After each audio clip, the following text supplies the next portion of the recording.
Estamos conversando sobre un tema que poco se ha discutido en los últimos meses por estar en todo este tema político, que es la situación económica. ¿A dónde estamos parados en este momento? Y tú introducías el tema fiscal. Y dentro del fiscal nos decías que veías que más que todo el ajuste va a venir por el lado de gasto y que no veías nada por el lado de ingreso 2012.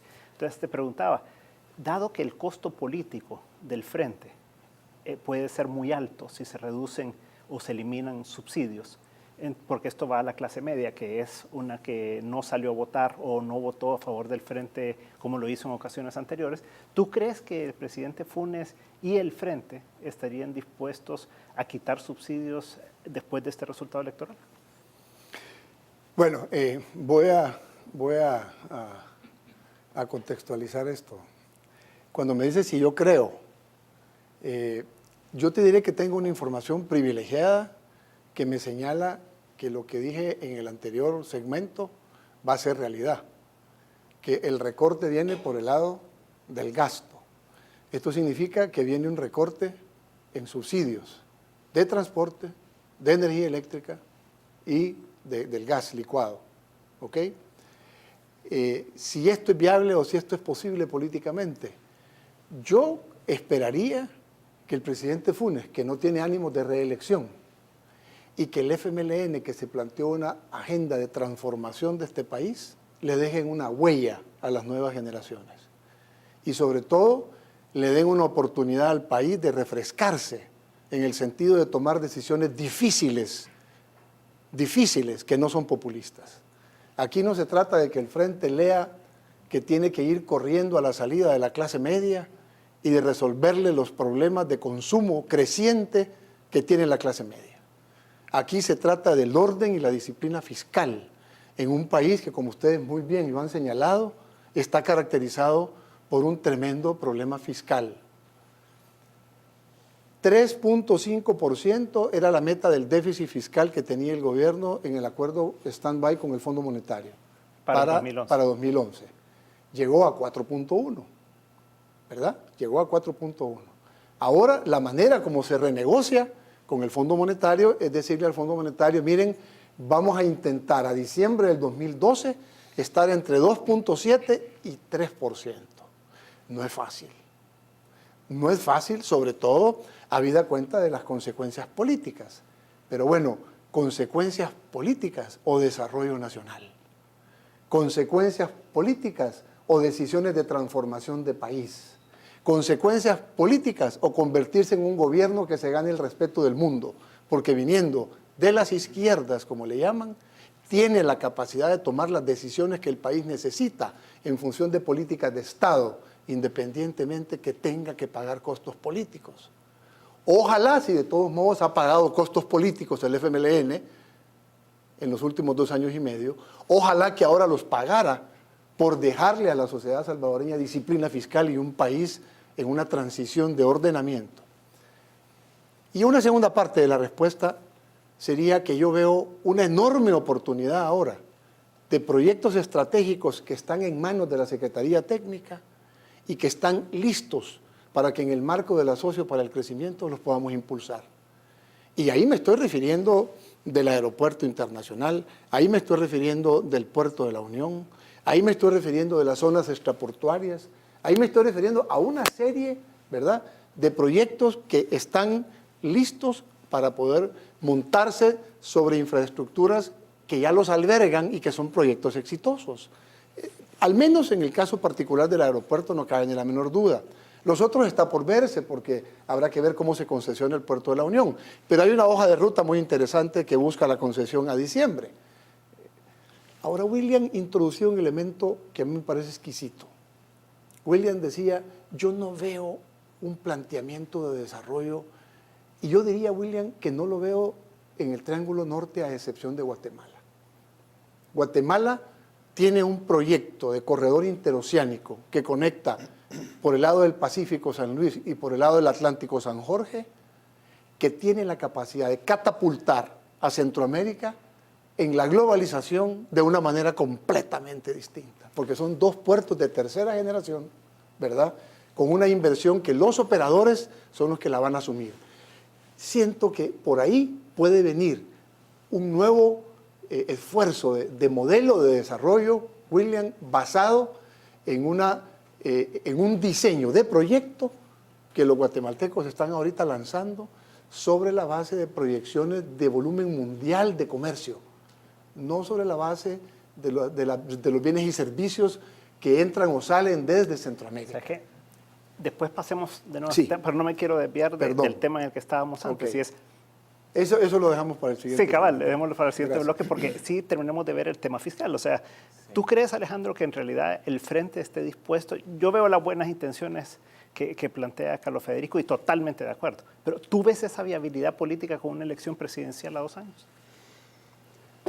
A lo mejor la urgencia por los resultados electorales desfavorables que tuvo el gobierno, el partido de gobierno recientemente, hace que lo que en otro contexto hubiera sido, bueno, sigamos navegando como venimos, hoy los haga reflexionar y decir, siguiendo la línea de lo que decía Carlos Federico, tenemos la posibilidad de marcar una línea. Ya, no se pueden comparar las izquierdas y las derechas de El Salvador con las de otros países, pero si nos fijamos, los demócratas, Bill Clinton tuvo disciplina fiscal y los republicanos se caracterizaron por no tenerla. La izquierda en Estados Unidos es, contrariamente a lo que uno se imaginaría, fiscalmente más responsable que la derecha. ¿Por qué? Aunque el contexto es otro y los antecedentes son bien distintos, pero ¿por qué no pensar que puedan darse cuenta que si no es la hecatombe? Porque al final de cuentas la gente ha demostrado que sí prioriza cosas por encima de la supuesta ideología, que la gente no está tan ideologizada, sino que tiene los pies más aterrizados y sufre consecuencias de supuestos quita de subsidios que no fueron tales, la racionalización del gas que no se hizo bien, cuando un porcentaje muy alto de la población lo sigue recibiendo y muchos de ellos sin necesitarlo, cuando hay un sistema de transporte público que nunca inicia su reconversión, cuando hay tantas cosas fáciles o relativamente fáciles a través de lineamientos que se pueden mejorar, ¿por qué no tener confianza de que se vayan a hacer ciertas cosas? Si se quita del todo el subsidio, por supuesto que va a haber clase media que va a estar disconforme, pero se la puede compensar de otra manera. ¿Cómo? Que ciertos servicios que hoy no está recibiendo, la calidad de ciertos servicios que hoy no está recibiendo, que pase a recibirlos mejor, en el transporte, en seguridad, en muchas otras cosas. Al final de cuentas, tampoco hay que desesperarse tanto por el impacto de la quita, realmente una quita completa en el subsidio de gas o una racionalización bien hecha del subsidio de gas, una focalización, el impacto que pueda tener en ciertos niveles de clase media, porque la verdad es que hay otras cosas en las que se las puede compensar al ciudadano que está buscando recibir mejores servicios de parte del Estado. Mencionaba Carlos Federico que la meta que supuestamente se le va a plantear al Fondo Monetario en la renegociación que evidentemente van a tener que hacer las autoridades por el stand-by con el Fondo Monetario, lo pronosticado, lo programado para el 2012 era 2.5 de déficit fiscal.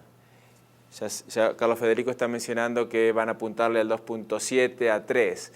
La verdad es que por ese lado seguramente va a ser muy difícil que se pueda cumplir. Ojo que cuando hablamos de reformas en los ingresos, lo que quizás no haya en el 2012 es una nueva reforma fiscal. Lo que sí va a haber en el 2012 de diferente con respecto al 2011 es, vamos a ver qué pasa con los ingresos, porque la recaudación del 2011 fue previa a la reforma. En el 2012 vamos a ver los efectos de la reforma, vamos a ver cómo impacta el famoso 1% sobre las ventas, si va a realmente propiciar una mayor recaudación o quizás nuevamente se le termine dando la razón a la curva del Laffer que dice que cuando la presión fiscal aumenta más allá de lo que se le puede aumentar, se termina recaudando menos, o porque la gente se pasa a la informalidad o porque muchos negocios terminan quebrando, ¿no es cierto? Entonces, Los resultados de la reforma están por verse en materia de recaudación. La recaudación que terminó siendo en el 2000, los ingresos fiscales que terminaron siendo de 4.600 millones, si no me equivoco, en el 2011, no sé cuántos van a terminar siendo en el 2012, porque el efecto de la reforma no se vio todavía. William, ¿tú coincidís? Bueno, mira, yo en realidad creo que, por supuesto que si uno hiciera una lectura estrictamente desde un ángulo político, uno diría, bueno, qué situación más contradictoria, ¿verdad? Por un lado, el partido de gobierno, que por lo menos las primeras lecturas que ha hecho alrededor de los resultados electorales dicen, miren, hemos perdido respaldo principalmente en los sectores de clase media baja, ¿verdad? Y en parte fue porque entre otras cosas, le dimos más interés a ampliar subsidios en sectores más populares, útiles escolares, ¿verdad? Zapatos, etcétera, ¿verdad? Y prácticamente la situación fiscal estaría diciendo, miren, pero por razones de tipo fiscal hay que todavía hacer un recorte mayor precisamente a los subsidios que van dirigidos a este tipo de estrato poblacional. Pareciera ser como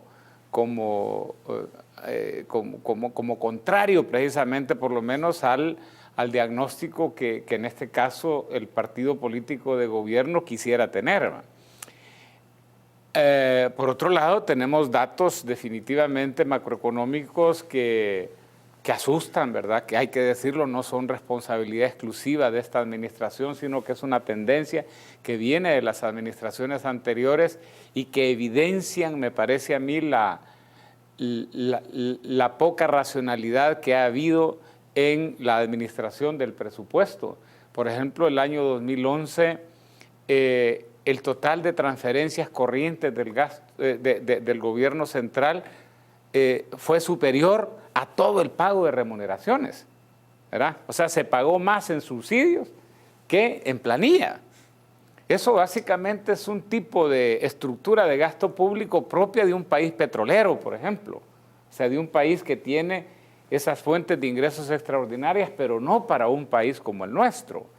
Y a ello habría que agregarle, ¿verdad?, que cuando ya uno examina los subsidios, ¿verdad?, nosotros lo que subsidiamos generalmente es el consumo y no el estímulo a la producción. O sea que nosotros como que le hemos dado vuelta al evangelio. Los países desarrollados que condenan los subsidios abiertamente, en la práctica los utilizan mucho. Y los utilizan mucho, pero predominantemente para financiar y estimular la producción y no el consumo. Si no, vayamos a ver la política agrícola de los países desarrollados, donde lo que han hecho inclusive después de Ronda Uruguay, algunos subsidios que eran caja roja, los hicieron caja amarilla y después los hicieron caja verde, pero los volúmenes de subsidio para estimular la producción básicamente han permanecido inalterados. Nosotros no, hemos estado subsidiando el consumo y muchas veces el consumo de productos importados, ¿verdad? La antifórmula para el desarrollo. ¿Y por qué digo todo esto? ¿Verdad? Porque a mí sí me parece que hay una discusión también pendiente en términos de que el país sí necesita un ajuste macroeconómico grande, pero que yo creo que debe de ir más allá del partido político de gobierno.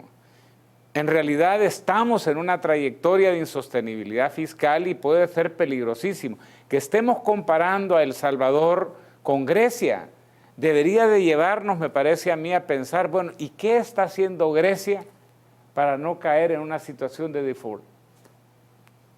¿Qué está haciendo? Pactos políticos.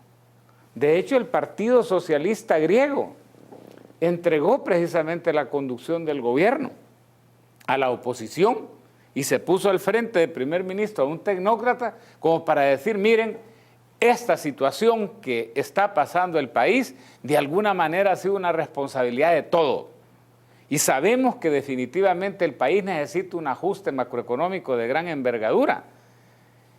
Y la clase política lo que ha hecho es, yo diría, casi que unirse para enfrentar un enjuiciamiento de la población que, dicho sea de paso, también tiene su lógica, porque la información que les estuvieron trasladando durante mucho tiempo era que tenían una economía mucho más sólida que la que realmente tenían.